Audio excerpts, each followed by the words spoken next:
Jonathan Smith keeps it rolling in the transfer portal. He gets Wayne Matthews out of Old Dominion the day after he gets Daquan Dowse. Also, I have the solution for Michigan State's hole on September 14th on the schedule. And then we are joined by Drew Pastorek to talk all about Thursday night's game against Illinois. Let's go.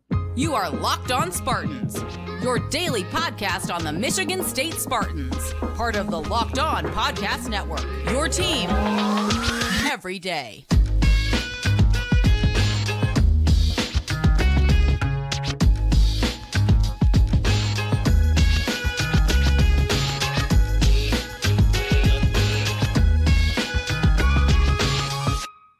Today's episode of Locked On Spartans is brought to you by Gametime. Download the Gametime app, create an account, and use code LOCKEDON for $20 off of your first purchase. Spartan friends, Spartan family, Locked On Spartans listeners, thank you all so much for tuning in to Locked On Spartans, your team in green and white 5 days a week. We're going to be pretty heavy in basketball in segments 2 and 3. We are joined by Drew Pastorek of Oskee Talk of the Champaign Room, does a lot of great Illinois content, to talk all about the Spartans game against the Illini coming up 9 p.m. on Fox Sports 1.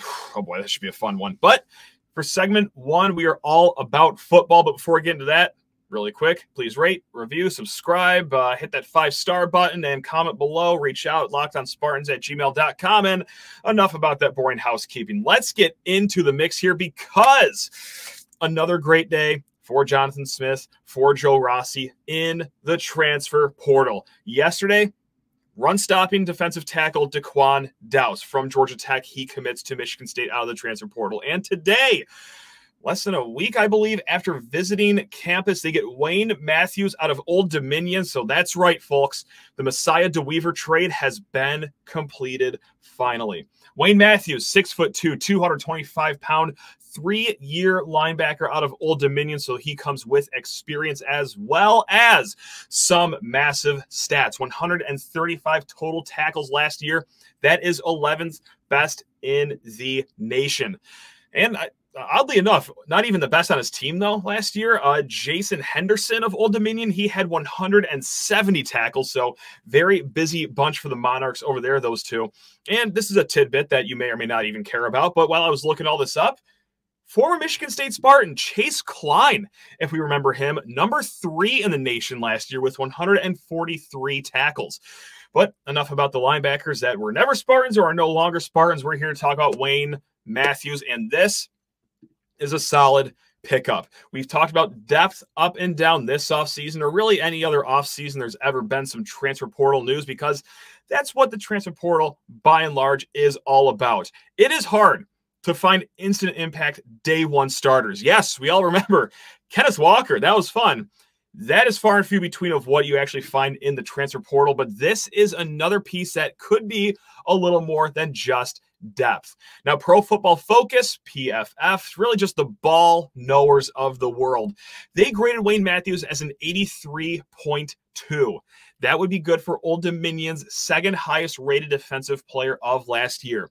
Now, what do we also really love in not just college football, but also professional football too? It's the pass coverage linebacker. It sounds great. Sounds like a good time. Way easier to say that you want one of those than it is to actually find one of those. It's kind of like in basketball, how everyone wants a stretch 4 unicorn that's 6'10" and can shoot 39% from 3. Like, oh, we need a stretch 4. Okay, yeah, that's always fun. It's great, but they don't always exist. This one does, though. Wayne Matthews grades as an 89.7 in pass coverage. That is 11th best in the nation at pass coverage amongst linebackers. And no, that's just not at the group of 5 level that Old Dominion plays at. That is for all of FBS linebackers. So now it's not just Mr. Sparty over here just blowing smoke up your rear end and getting you excited for no reason. The non-biased folks over at PFF, they are very high on Wayne Matthews' pass coverage as well. And that is something that, I mean, just like we talked about, I mean, it's something that Michigan State has struggled with the last few years. But then again, just by and large, there's a lot of college teams that are looking for a pass coverage linebacker as strong as Wayne Matthews. So Michigan State, not too long after they get his visit on campus, bada boom, bada bing, they nab him. Now, he's played a little bit of inside linebacker for the Monarchs. He's jumped around to even a little bit of safety, outside linebacker. So he's a pawn that they move all over the place for the Monarchs, and that's kind of something that you will see here with Joe Rossi as well. Something that we always say about Rossi ever since he was hired on as defensive coordinator, is that he plays to his players' strengths, the situation. It's a very fluid scheme that he runs. So could we see him inside? Could we see him outside? I would fetch a guess that we're going to see Wayne Matthews a little all over the field. But right now, in the linebacker room, to go along with Wayne Matthews, you have Jordan Hall, Cal Halliday, Darius Snow, Ma'anau Teote, Aaron Alexander, and also true freshman Brady Pretzlaff as well, if you want to throw him in the mix. So a solid running back room, it seems to be, especially if you're going to hold on to Jordan Hall's, I guess, not commitment, I guess is what we'll call it, even though he's currently on the team. But let's not kid ourselves. There's plenty of teams that are going to be after him. He says he's going to stick around for the spring semester, but as we infamously found out last spring, that, hey, players can also jump in the portal in the spring window as well. But regardless, nevertheless, as we move forward into this winter and into spring ball, that's a solid linebacker room. Now, some interesting, odd scheduling news hit Michigan State on Wednesday, and that is their Week 3 opponent, Louisiana, the Ragin' Cajuns. They canceled their game against Michigan State coming up this fall. Interesting for two reasons. One, for the most part, these games are scheduled years in advance. This is very short notice to give a cancellation to another team. And the second weird part about all this, and look, my memory's not the greatest. Maybe you guys know some off the top of your head, but I can't ever remember personally the lower level school canceling on the bigger name school, whether it's that FCS team cancels on an FBS team or a group of 5 team cancels on a Power 5 team. I don't remember something like this happening. So this is very unusual for Louisiana to say, hey, sorry, Sparty, we're canceling your game because we just added a Wake Forest game onto our schedule. I mean, it'd be like me turning down that date that I have this weekend with Sydney Sweeney. You know, like something just doesn't meet the eye here, but weird things happen. So now what? Now what? I have the solution. And no, it's not Oregon State. We're not going to throw them on our schedule. I saw a lot of people throw that name out there on Twitter. Oregon State, on September 14th, they play Oregon. I think they're going to want to keep that game. And also, I've heard some people say, oh, Central Michigan, let's run it back, make it a night game. And no, I'm not giving those thieves, those scumbags over there, any more of our money. They still owe us from letting Connor Stallions on their sideline. So no, I'm not bringing Central Michigan back anytime soon. But I do have the team that we should bring to East Lansing. You maybe saw me tweet this out earlier today on Twitter, but if not, oh boy, I'll give you a cool $1,000 if you can just guess this one at the top of your heads. It's, drumroll, Delaware State. Alan Haller, Jonathan Smith, get in the office and call up FCS level Delaware State. And no. This isn't even Delaware, the ones with the winged helmets that Joe Flacco played for. No, this is Delaware State, the HBCU that went 1-10 last year. If you're thinking I deliberately picked the worst FCS school that I could possibly find, folks, you are correct. I wanted to schedule Houghton Lake High School for September 14th, but I don't know, Division 7 MHSAA maybe not be everyone's cup of tea, but the next best thing you could do is a terrible FCS school like Delaware State. Now, I didn't just pick Delaware State for no reason as well. I'm not going to bully them for no reason.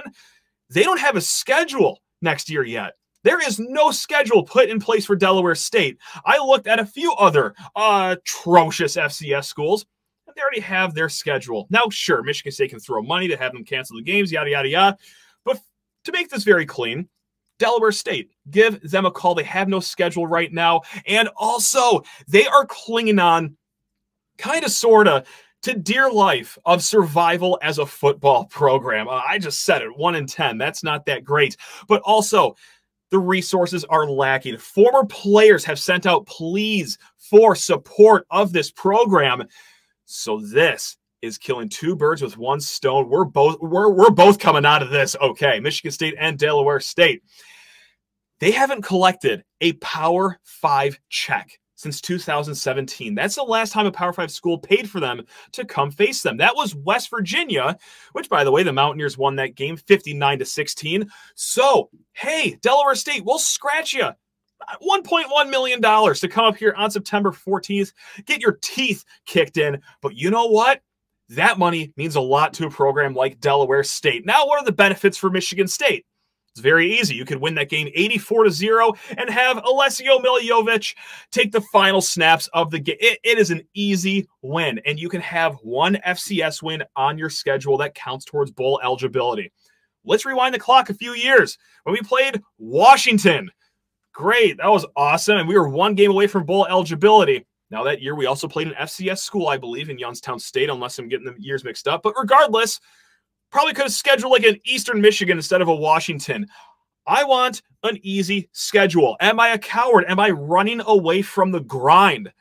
Yeah, absolutely I am. The schedule is going to be hard enough as it is with a road trip to Oregon. This game is already sandwiched between two road games, at Maryland, and then this game that hopefully is against Delaware State, and then at Boston College. No! Again, give me a high school team before you give me another group of 5 or a Power 5 team. Give me the worst that you have. Also, in other news, Keith Benafa, he has been named the co-special teams coordinator. He is also the assistant head coach and running backs coach. He and Chad Wilt will be co-special teams coordinators. All right, folks, we will be back here with Drew Pastorek in a hot second. So you need to talk your ear off about the Gametime app. This is the greatest app for all your ticketing needs. And hey, if you're crazy enough to be going to the Detroit Lions game this weekend, this is the app that you are going to want in your pocket. They have amazing flash deals throughout the week, even before game day. Hop on Gametime, see what their flash deal is. You could catch a great break there. Or if you're going to be walking into the stadium, open up your phone and look for the last-minute deals. These are two great ways to save money on Gametime, the flash deals, the last-minute deals, and it's so easy to buy tickets with Gametime. It's just 2 taps, and they are sent straight to your phone.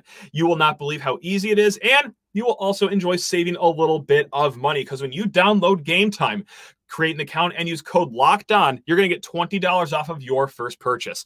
Terms apply. Again, create an account and redeem code LOCKEDON. That's all one word for $20 off.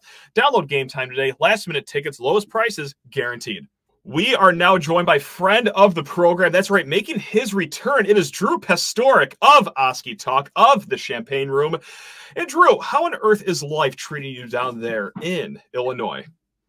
Yeah, I actually live in Iowa, and we're getting we're in the midst Pounded. We're getting in the midst of, yeah. Right. So I think we might even get the dreaded thunder snow today, which is always fun. So we're like, I think stage 1 was last night. That was about 6 or 7 inches. And then we had like a 30-minute break. And now it's like, oh, we're going to just dump another 6 or 7 on you today. So I work from home, so it doesn't really bother me at all. But yeah, it's that's the first real big one we've had so far. Yeah, always a lot of fun. Well, God willing, if we both survive this storm that's just being dumped on the Midwest right now, we get to enjoy, that's the word I'll use, we get to enjoy a basketball game on Thursday night, 9 p.m. on Fox Sports 1. Yeah, you can tell I'm just really fired up about this one. But before we get into the nitty-gritty of this game, Drew, just give us a vibe check on your whole season. Illinois, they enter the season just on the cusp of the top 25, and well, it's safe to say that things are going pretty well for you guys down there, as you are currently ranked number 10. But just give us the vibe check, Drew. What's going on down there? Yeah, for me, vibes are pretty good. I mean, there's obviously the non-basketball story, which I'm sure we'll get into in a little bit. But yeah, I would say vibes are pretty good. It's reminded me a lot of like a Tom Izzo type of season, where Illinois has played some pretty good teams, 3 top 10 or top 15 opponents. Illinois has lost to all 3 of them. So you take the good and the bad. It's like, hey, we played a really tough schedule, an Izzo schedule, but you also are 0-3 in those games. You've looked competitive in those games. Brad Underwood's kind of a master at the competitive losses against ranked teams. One of my colleagues at the Champagne Room, Ples Honeywood, likes to call Brad Underwood Wish.Tom. Wow. Okay. He's like that's how Brad Underwood, I think, that's the program he wants to emulate, is Michigan State. So he uses Wish.Tom as a sort of a backhanded compliment, I guess. But, you know, having a big win over FAU in the Garden at MSG, that looks a little less impressive day by day because FAU can't beat any quad 4 teams, but they're really good against good teams. But, I mean, overall, you've had Marquette, FAU, Tennessee, and Purdue on the schedule. Illinois has won one of those games. You know, it's to me, it's like none of those losses are going to hurt Illinois. Like, if they're on the bubble and their bubble bursts, it's not going to be, well, they lost to number 1 Purdue at home by 5. You know, it's going to be like, oh, they lost to Alabama State or something. You know, they don't have that terrible loss that's going to come back to haunt them.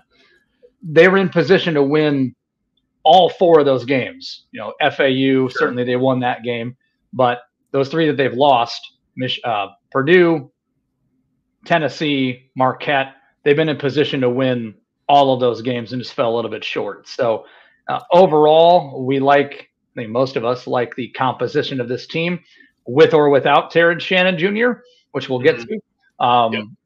This seems to be a well-assembled team. I know the term it's kind of circled around is character over characters. You know, last year there was a lot of drama within the team. There was a lot of just personality clashes, and just the messaging was not being received very well. And there was a lot of, you know, ego-driven stuff, individual-driven stuff, and we haven't really seen that this year. It's been a very congruent, cohesive, connected team. Connected's an adjective that's been used a lot as well. So on my end, I feel like this is a team talent-wise that's Final Four capable. We haven't always been able to say that. We have a couple of nice players here and there. We've seen it with, you know, the wake of recent events that there are other players that have been able to bubble up and rise to the occasion, even without a Terrance Shannon Jr. All-American caliber player. There's been other guys that have stepped into that seat and helped the team win. And more to come with Drew Pastorek of Oskee Talk and Champagne Room. But first, you need to talk your ear off about FanDuel Sportsbook. The NFL season is wrapping up, but there's still plenty of time to get in on the action with FanDuel, America's #1 sportsbook. Right now, new customers get $150 in bonus bets guaranteed when you place a $5 bet. That's right. Don't sweat the spread. Don't worry about laying the points. Heck, don't even stress about winning. Just place a $5 bet if you are a new customer, and you will get $150 in bonus bets. The app is super easy to use, and there are so many different ways to bet, like the live same-game parlays, first-time touchdown score, the same-game parlays before the game even begins, and also find new bets in the Explore tab, make parlays in the Parlay Hub, the best way to find popular parlays, and so much more. So when you sit down for this wonderful slate of NFL playoff games this weekend, do it with FanDuel. Visit FanDuel.com/lockedon and make your first bet a layup. FanDuel, official partner of the NFL. Now, let's talk about Terrance Shannon for a little bit. Now, we don't have to talk about everything that happened off the court. You know, you guys can Google that, look that up if you want. But right now, midday Tuesday, we are recording this for full transparency. This is what worked best in my schedule, selfishly. But I say the day and the time because things are really fluid right now. He filed for a temporary restraining order. I don't know. Like, do you guys have expectations that he will be back for this game? Or is it just like probably not? I know it's a really odd question to ask. It's like a podcast host, not an actual lawyer or a judge, but it's an important question. Like, what's the feeling over there? Sure. Yeah, Matt, I'm not a lawyer. I don't play one on TV either. So Same. I'm just, you know, I've watched a lot of episodes of Suits and Law and Order, but I can't really give any. That's good enough. That's good enough here. Opinions. On Twitter, that might be good enough, but for real life, it may not be. I guess it really depends on who you ask. Okay. You know, there's a large subset of the fan base that's like, free TSJ, and this is a bunch of BS, and he needs to be playing. And there's a group that's like, hang on. Like, we don't want to throw ourselves into a more troubling situation. So there's been another turn in the story, as you mentioned. His attorneys are essentially suing the Board of Trustees for, or filing an injunction to get that CRO in order to have him play immediately. And I kind of understand both POVs. I know in sports media, being a fence sitter is not a good place to be. You want to have that hot take, right? Like, this is how it should be. But I do understand both positions here. Like, in Terrance Shannon's position or his lawyer's position, you can applaud them taking an aggressive stance, proclaiming innocence, trying to clear his name and preserve his future. He should be able to play until more stuff gets hammered out. Completely understand that. Yep. But I also understand that the University of Illinois is in a tricky spot too, right? Like it's optics. It's an indefinite suspension, and Terrance Shannon doesn't give a what about optics. He wants to go out and play, but an indefinite suspension means there's no timetable for return. If you say we're done with you, that's a bit rash and extreme. But if you let him play right away, it looks like all you care about is basketball. Correct. And then, it turns out that maybe we didn't have all the facts. Shocking that we want to actually know facts before making a decision. I know it's 2023. That doesn't, or 2024 now. That's not really how we operate in today's world. But if more facts come out and there's some more damning evidence, you're like, oh, so we played this guy and now whoopsie-doo. Yeah. So I get both ends of it. I think, the truth or the real thing is kind of somewhere in the middle, where maybe doing this on the legal end, like the university's best legal course was to do the indefinite suspension, right? They're not expelling him. They're not kicking him off the team. They're like, we're trying to play this out and see what happens. We have procedures. This is our protocol, etc. The other point of it, that Terrance Shannon and his legal team are trying to point out, like, maybe this is a play for them to trigger the DA to make a move. Like, if you've got something, let's see it so we can get on with this. There is a court appearance scheduled for the 18th. Okay. I initially took that as, okay, so we'll finally get some resolution to this on the 18th. And maybe at that point we can say suspension's done and you can go back to life as somewhat normal, or we're going to really see what's going on. And then we're going to know for sure, like, okay, he's not going to play. I've taken the position of he's probably not going to play. Okay. And until otherwise stated, you shouldn't play him.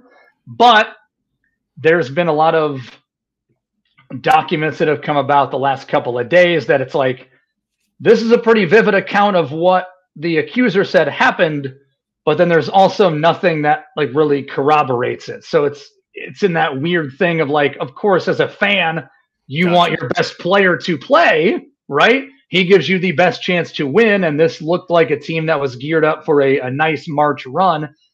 Maybe if he's not on the court, you aren't going to have that. But, as Josh Whitman said, the AD for Illinois said at the end of December, basketball has to take a back seat. So we're in this weird area where it's like the info that we've seen appears to exonerate him to some degree, but there's been no real resolution yet. So I think that's where the TRO is coming in. Like, you can't punish him without knowing what you're punishing him for. So right now you're just putting him in timeout with no real, oh, well, it's going to be next week. It's going to be next week. The argument is by the time you've figured this out, or by the time charges get dropped or this goes to trial, the season's already over and he hasn't gotten a chance to play at all. So I think that's where this is mainly coming from. Terrance Shannon Jr. deserves, quote unquote, the chance to play until there's more concrete evidence against him. So I think that's where a lot of us are at right now. And it's a small sample size, but look, you guys held your own against Purdue. I mean, the start of the game, oh my goodness gracious, like it looked like Purdue was going to run away with it. And then you fast forward 39 minutes and, well, look at that. You guys were just down, I think, 1 at the end of the game. So it's clear that, Terrance Shannon isn't the only straw that's stirring this drink. So outside of Shannon, like who's getting the job done? Who should us Michigan State fans just be terrified of as we turn on this game? Yeah, Matt, I think that's and a lot of the BTN folks and a lot of the media have pointed that out too. Like, Terrance Shannon's a great player. No one's denying that he is. But it's not like he's got, 15 points a game and 10 rebounds a game and 8 assists a game. Like he does a lot of that on his own, like attacking the rim. Like he's great in transition. He's a great two-way player, but it's not like he was getting a lot of other folks involved. He was just, because he's on the floor, it allowed opportunities for other people. So, guys like Marcus Damask, he's really emerged as a guy. The FAU game, he exploded for 33. Okay. Kind of had a lull for 2 or 3 weeks, and then the last couple of games, he was just named Big Ten Player of the Week. Had 32 against Northwestern, and then I think close to that, I forget the number. He averaged 29 points a game the 2 games last week. So pretty stout effort there. Justin Harmon's a guy off the bench that's been a really nice spark, specifically with the 3-point shooting. He's another grad transfer. Marcus Damask, formerly of Southern Illinois. Justin Harmon came from Utah Valley. So he played a lot of basketball in his day. He was like a 15 or 16 point per game scorer at Utah Valley. And he's kind of found a nice groove as like that 6th man for Illinois. Of course, you still have Coleman Hawkins, who's been, in the program for quite a while. You have other players. Ty Rogers isn't really an offensive guy, but he does a lot of other things really well. His basketball IQ is pretty good. Quincy Guerrier, another grad transfer, formerly of Syracuse and Oregon, has really leveled up the last month or so since he's been coming back from a wrist injury. He appears to be healthy now. So you look at those 4 guys, Harmon, Guerrier, Damask, Hawkins, that's a pretty solid quartet. Luke Goody, another guy, you can't ignore his 3-point prowess as well. He's a guy that's been in the program for a couple of years. And they've got some decent freshmen, too. Dre Gibbs-Lawhorn has gotten some increased minutes in the absence of TSJ. And then you've got Amani Hansberry in the front court as well, a true freshman from Maryland. That didn't play against Purdue, but he's provided a spark at times as well. So a very deep roster. Like you said, it's kind of a multi-pronged approach with Brad Underwood. He's finally got that roster composition in place where if this guy's not making shots, we have 2 or 3 other guys we can lean on. It's not just the Terrance Shannon show or the Ayo Dosunmu show or the Kofi Coburn show like it had been in years past. I am shocked that Coleman Hawkins is still playing basketball. Like I was looking up your stats earlier this year, and I was like, oh, I must be on the wrong year. I must be looking up because surely he's not back for 9th year of college basketball. And it's like, nope, sure enough, this guy somehow still has eligibility. He's on the Aaron Kraft or Brad Davison plan at this point. Yeah.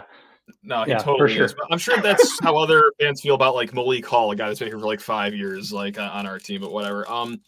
You bring up Ayo Dosunmu at the very end there. So this being a road game, I'm just curious. Is everyone down there still mad at Mady Sissoko for his hard block on Ayo Dosunmu from a few years ago, or have you guys just forgotten about that by any chance? No, I think it's still a point of contention. Awesome. I don't think it's helpful that Northwestern, pounded Michigan State the other day, and Tom Izzo basically was like, "Oh, we weren't very physical." So it's like, okay, great. So get ready.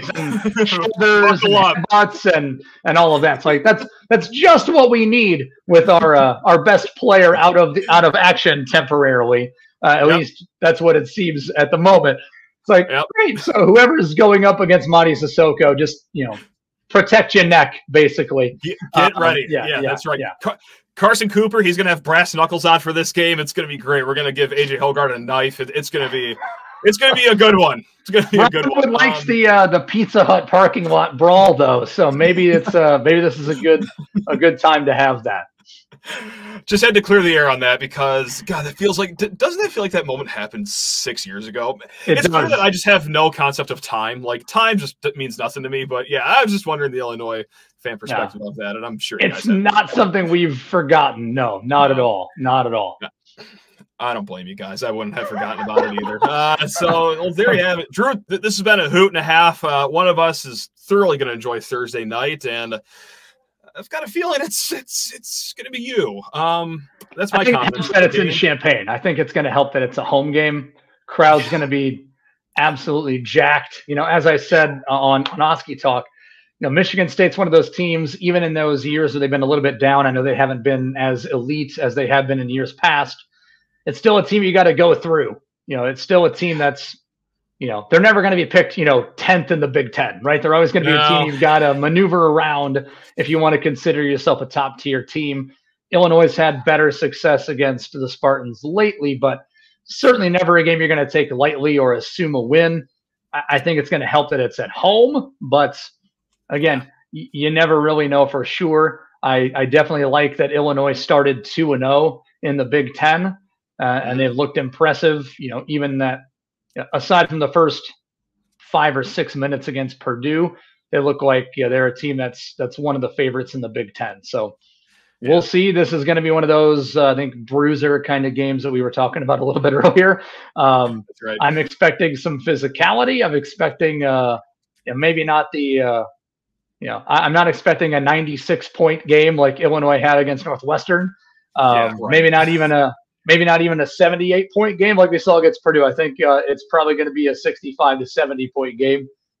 Maybe a lot of free throws to kind of bring the game down to a slog, but I think it's going to be a very entertaining game, as it tends to be when Illinois and Michigan State hook up. First team to 70 wins, or first team to have all their limbs still on their body by the end of the game. Might pull this one out. I think there's going to be a lot of yelling, a lot of Izzo yelling, a lot of Underwood yelling. I think we get that in most normal circumstances. Right. I think this is going to ratchet up the intensity just a couple of notches on Thursday. You're going to see every vein out of both of those gentlemen's neck pop out before the under-16 timeout. It's going to be a veiny game, is what we'll call it. How about that for a nice visual descriptor of that one? So on that note, hey, folks, that's Drew Pastorek. Does great work at Oskee Talk and the Champagne Room. Go check out his fine work. And you guys already know we will be back tomorrow recapping this game. We're going to do some football recruiting talk as well. But hey, until then, take it easy and try to enjoy the game. Love every single one of you. Go Green.